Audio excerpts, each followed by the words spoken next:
Hello and welcome to Eat the Blank Page. My name is Victor Rowe, and I'm very happy to announce that we're changing a few things. But before that, what am I saying? I hope everyone is having a wonderful day, and I hope I can make it just a little bit better.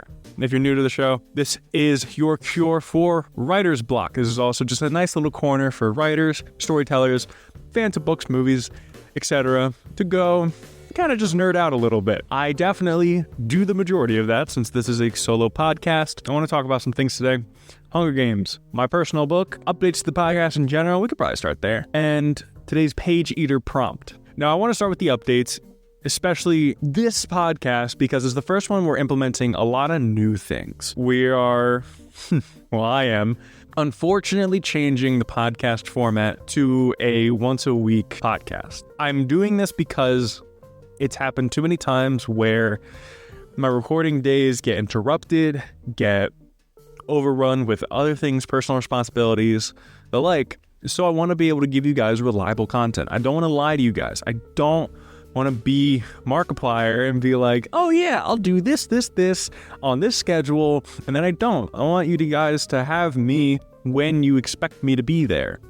When it's either if it's just like shorts or the podcast itself or whenever, I want you to be able to go, oh, it's Tuesday. I know what's today. I know what comes out today. I can't wait for today's episode. That's my impression of you, by the way. Not to be mean. It's how I feel whenever I check on my podcasts. I'm like, oh, Distractable just launched. I gotta go. Yeah, no, so definitely not a happy decision to make. I would love to be able to do 3 podcasts a week, honestly. But 1, I don't have that much to talk about. 2, the scheduling conflicts. So I hope everyone understands, and hopefully I can be more reliable when it comes to that.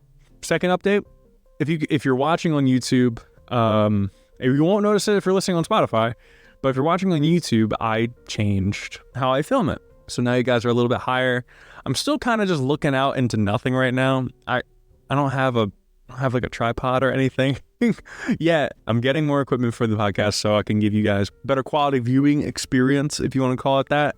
So it looks a bit more professional, but I definitely want you guys to enjoy watching the podcast as well. So it's not just like, oh my gosh, look at him doing nothing. Like, this is my personal library or my book collection, if I want to sound fancy.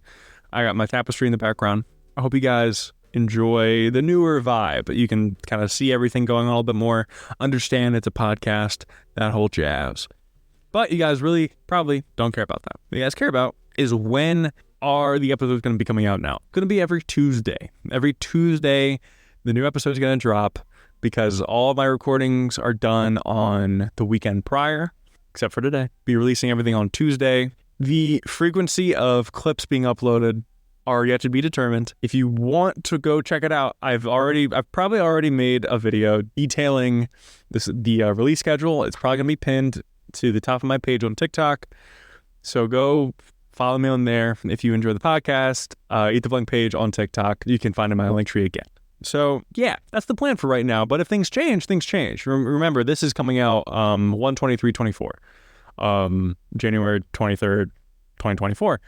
So if that's not close to where you're listening this from, it's probably changed. Please go check it out on the TikTok. So if you don't have either one of those and you're more of an Instagram person, every episode we release a collage of photos that relate to the podcast, where if I'm talking about something, if I'm referencing a show, a movie, a thing that I saw, I will go and find the video, take a picture of it, take a picture of whatever I'm talking about, if it's like a personal story, and then put it there. So if you need a visual reference, because I'm not putting on the video, you can go find that there. If I'm talking about Digimon, you're going to see a picture of Digimon. If I'm talking about the new Hunger Games movie that I went to go see, which I am talking about later, that will also be there. So if you're ever lost or feeling lost on Spotify and you just like recently added it to your show list and you're being really religious about it, but you want to know what I'm talking about, go check it out on the Instagram. It will be there, along with just announcements that, Eat the Blank Page just released. So it'll act as kind of that, as a little reminder too, if you want to keep up to date with the show. So as far as updates, that's kind of what's going on. If you want to follow my personal writing platform that isn't this podcast, because I'm considering it a separate entity, it's Victor Rowe Stories. If you go to the link tree, it'll be at the top under other account. It's right there at the top, right there in your face. It has the golden VR and super nice. But it's still me, still my vibe, still everything. Hopefully you enjoy that there. Now, I don't know who else has seen it yet, but Dance of Songbirds and Snakes, I feel like I'm behind on this a little bit. But I went to go see Dance of Songbirds and Snakes, the new Hunger Games movie, the prequel, whatever the hell.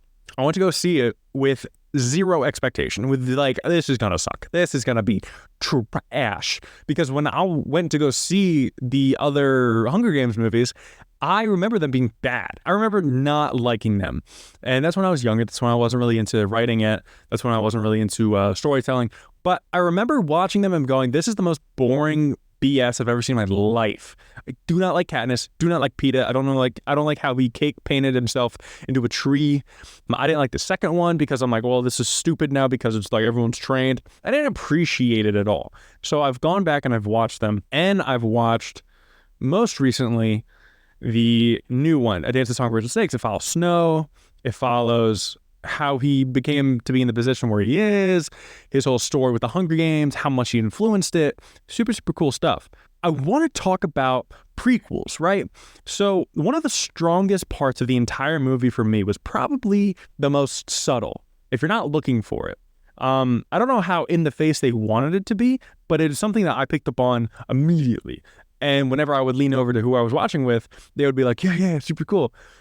The subtle downgrade, I don't even know if it's subtle, the downgrade of the Hunger Games to the extent of how everyone did their job.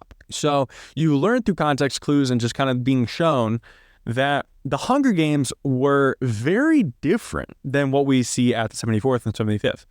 So they had it in a big room with nowhere to hide, nowhere to go, no other kind of thing than there's weapons in the middle, go get it, have fun. You didn't even get to see the candidates, the nominees, the whatever the hell they're called, tributes. The tributes, you don't get to see them, you don't get to meet them. And so that's where Snow kind of steps in, and you realize that Snow is so much more connected to the Hunger Games than anyone had previously thought, because he made it what we know it as. And so one of the coolest things about this movie I saw the movie, I didn't read the book. What's cool about this movie is that you get to actually see the downgraded version of what the story continues to be, which is, from a writer, from my perspective, insanely impressive, right? Because you're willingly showing your audience a shittier version of what you wrote, of what you did. I'm looking at my story, so I'm looking at it as a writer. I'm like, if I made a prequel to my story, how would I downgrade it? How would I even do that? How would I feel comfortable giving my audience a lesser version of what it is? Because I have my series right now, Doppler House. The first one's coming out. I planned for it to be 3 books, but what it's becoming is that this book is going to be the start of the series. There's going to be 2 or 3 books, and then the final book I already have planned out, and that one is going to be a prequel to basically the whole world, right? So it's going to be a separate story. It's going to be a prequel. How am I going to downgrade it? And even my plans aren't really a downgrade. It's just such a different vibe. I don't want to give too much away, but I'm watching this movie and I'm taking mental notes. I'm like, okay, how am I going to do this? How do they do this? They reflected things from the original series, the newscaster, the area, the Hunger Games themselves. And then they showed you how smart Snow is, because he's like, yo, let's make this personal. And then they took that idea of Snow recommending it's personal and tied it into his tribute, Lucy Gray, who is also one of the main people that is the main person that turns him into Evil Snow. So they've lapped on to Lucy Gray's character like 3 different things. Giving an example of why he got the idea, giving him a reason to turn evil, and giving you the symbolism of the entire story, because they refer to her as a songbird throughout the entire movie. a dance of songbirds and snakes. What's the snake? It's Snow, because he is a snake to his friends, to Lucy Gray. He always has an ulterior motive, but his initial motive in the beginning of the story makes you feel good for him. So you're watching, it makes you like him. So you're watching the story being like, okay, how is this guy gonna turn into who we know he is? Who he becomes? Who is he now? Why is he acting so nice, right? And we come to find out that he just is super poor in the capital because his dad was like a general or something. I kind of lost the details on that. But what was really cool about that is that they gave him a trait that was so universally accepted as something that like you could relate to, of like, oh, you're down on hard times. Literally, like you're poor as hell. You have to fake who you are in front of everyone. But it's also doing the double narrative of, hey, you feel bad for this guy, but also look at how good he is in the capital. Like, this is his element. Just because he doesn't have the money, just because he doesn't have the financial backing of like his attitude or that everyone else has, he is able to talk the talk really well to a degree that no one else is. And he's kind of psychotic because he doesn't even flinch when people die. He doesn't even flinch when he needs to like deal with things, like go behind people's back. Well, yeah, he does, but not to the degree where you would expect. It's like, it's eerie how easily he's like, yeah, man, she got bit by a snake. That sucks. You gonna like give me money? Or it was very, very cool to see how they downgraded it. But one of the best things is that in the writing itself, in the script itself, the newscaster, Flipperman or whatever, his commentating sucks. He is super bad at commentating compared to what we know it as, right? Because this is before they had the interviews. This is before they had like the showmanship of it, making it like a really entertaining thing to watch. So I think what they did, which was really cool, that they made it funny as hell how bad he was as kind of like a, hey, this is before they figured it out. So, you know, maybe he doesn't really go into a topic as much as you would expect from a professional commentator. Maybe he doesn't empathize with anyone when they're thrown into a zoo pen and treated like an animal. Maybe he doesn't really care when one of the tributes shanks their mentor in the neck and then is mowed down by armed guards, and he's like, well, it is what it is, flips the coin, ducks out of there. It's hilarious. And I thought it was an amazing show of the control of your own story, of like, hey, this is a prequel. There's obviously going to be a downgrade. Well, not obviously. It was an amazing choice. There's the downgrade. Here are the examples of the downgrade. And tying even that idea into how Snow makes a name for himself, how Snow gets the attention of the Game Master, such a cool lesson to be taught, that the most effective storytelling tactic I've come across a lot in trying to make this my whole profession, is that layering is a super subtle yet effective tool where, okay, not only is Lucy Gray the love interest of Snow, she is also the reason he turns into who he does. Well, she's like the final straw, the big one. She is also the second half of the symbolism in the story. She is also a reflection of what Katniss is in the main series. She is also a challenge to Snow's ideology. She is also a reflection of the Capitol through being from District 12 and her whole ideals in general. She is also she is also the reason Snow gets the idea for performances in the first place. Do you see what I mean? One character does so much. And it's not even through her actions she does most of it. It's just her position. It's her ideologies, her viewpoint on the world, what she does, what she likes to do, who she interacts with, what she's taught, going through the story. So there's like 9 different things that layers on top of her. There's also things that layer with her on top of other things. Talk about Snow, talk about legacy, talk about the main character of the movie, talking about how he becomes evil. Think like Anakin Skywalker turning into Darth Vader. This is that story. This is the story of the downfall of the person that we come to like because we're forced to like them, because they make him such a likable character in the beginning that the slow descent kind of is like, ooh. And then you get the whole thing from Whiplash where the mentor is like crazy as hell and is successful in the manipulation of the main character, making them the evil character later on. But they always had the potential to become the evil character. Super cool in just how effective layering is. What are the Hunger Games is a question that's brought up throughout the movie, and I'm sure throughout the books, 99 times a fucking second. So you already have a question of perspective, ideology, morals, everything like that. Everything you could want from learning about a character. And his answer changes throughout the story. Oh my God, is that a good marker for like the progression of your character? If you have lower level readers reading your story, you want an in your face, this is what's happening kind of progression. Sporadically. Spaced out. You can add the subtle stuff of like, oh my God, he didn't react to her dying when before he like threw up. What's up with that? Why is he like that now? What made him turn into that way? And just on that one moment, you have a few different things layering on top of each other. You have the Game Master. What's she about? You should have characters, ideas, and concepts, settings even, that serve a multi-purpose within the story itself, that you're then able to manipulate in such a way that you're still telling the story, but because you've layered on so many different things, it's not that it's cluttered, it's that it's an effective tool for your narrative because it gives a natural connectivity to your entire story. You're going, hey, look at this thing. You want to know what it symbolizes? What if we blew it up?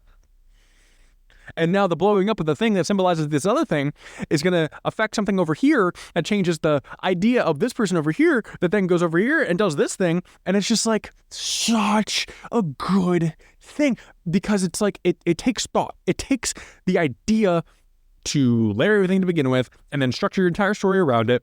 But that's what you're doing. You're structuring a story. This isn't random events. This isn't a recap of history. This isn't, oh, these things just kind of happen.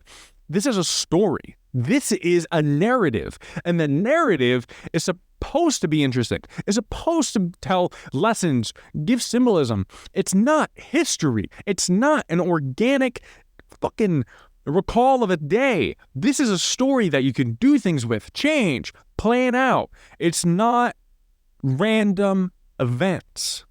There are stories that are super good because of the randomness of that.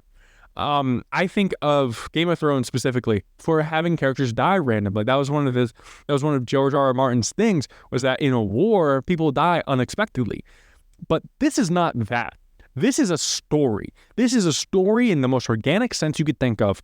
It weaves a narrative. Fuck the social commentary. It weaves the narrative within itself, and it gives itself meaning. It gives itself purpose because it's structured like a story. It's not random chance. It's not things just kind of happening because they happen. Everything is purposeful. Everything in there serves more than one purpose to telling the narrative, making it interesting, and following through on the themes that it sets up. Beautifully done. Beautifully done. I loved it.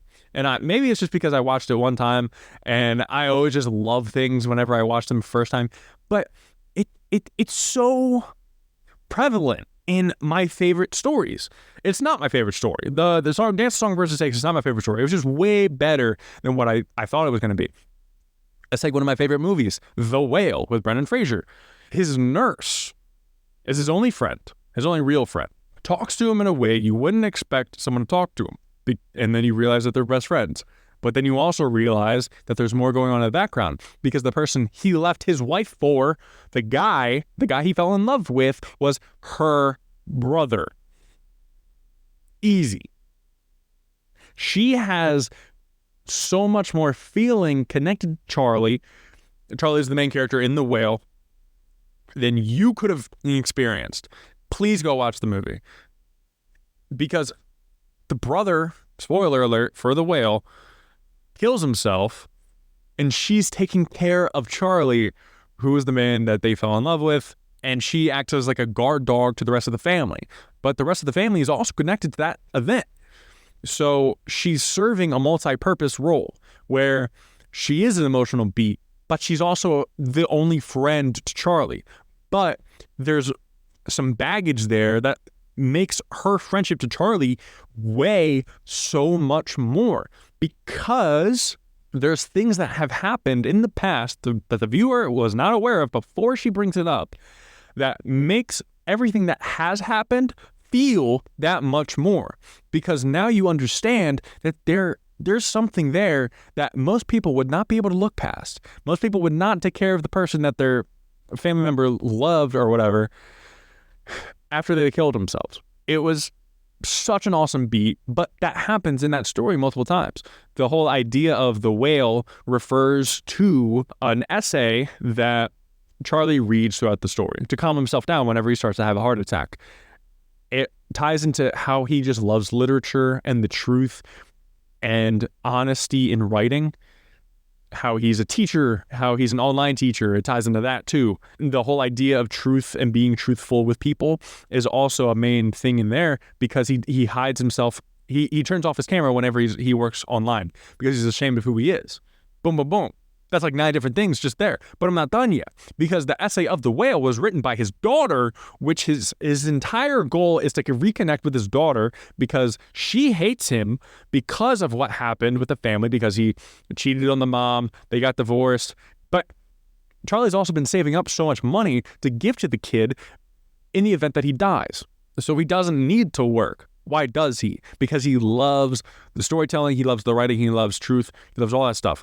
But he also wants to help with the daughter. It was the daughter's essay that helps calm him down the entire time.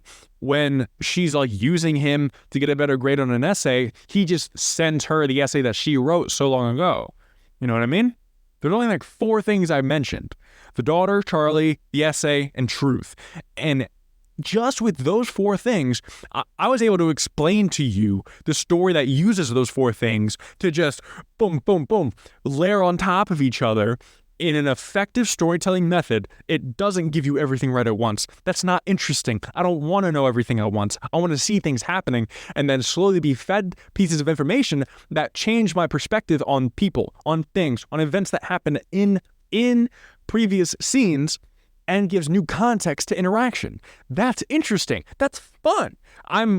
You're retaining my attention, because when you do those kinds of things, that's what makes you go, oh my God, I need to know what happens now, which is the whole point, the whole goal of having storytelling tactics. So that's why I think layering is just such a good strategy, tactic, lesson. I don't know how groundbreaking that is. I'm sure it's not, but layering is just, chef's kiss. But that's for my nerd out session of the Hunger Games. Let's look at, so speaking of current events and layering and all that other kind of stuff, the whole point of this podcast is to gather a community of readers and writers into a kind of a certain spot on the internet and kind of have another way to interact with people who love stories, who love writing, and who just want another space to go to, have a friend to go to. It's what I want to be there for. And whenever I see you guys comment on the videos or TikTok or Instagram posts, I get so happy, because I feel like I'm affecting you guys. I feel like I'm giving something good in your day when we don't really have a lot of that to go around nowadays. But one of the big things in my life that's going on right now is I'm currently working on the first book that I'm writing in my professional career as a writer. Now, I don't want to just be an author. I want to be a playwright. I want to write TV shows. I want to help with scripting and maybe work on bigger projects, help on movies, that kind of thing. But what I truly, truly want to be is a storyteller. That's it. The books seem like a really good thing to help teach me the lessons I'll need for the rest of my life. And for the ideas that I can't fit on the stage, that I can't fit on the screen, or that one day might be able to be put on the screen. That's why I want to write a book. That's why I want to write a lot of books. I have 10 in the chamber I'm waiting to hop on. I just need to be able to get to the point where I can support myself financially through online content, through writing, Patreon eventually once I get enough of you guys. And if you guys are willing to, donate and support me through my journey. One of the most impactful stories that I'm going to be writing in my entire career is going on right now, Doppler House, a doppelganger love story that is about toxic relationships, surviving trauma, but most importantly, obsession versus love, where we can think we're in love with someone, but we're actually just obsessed with them. And it's not fair to them, it's not fair to yourself.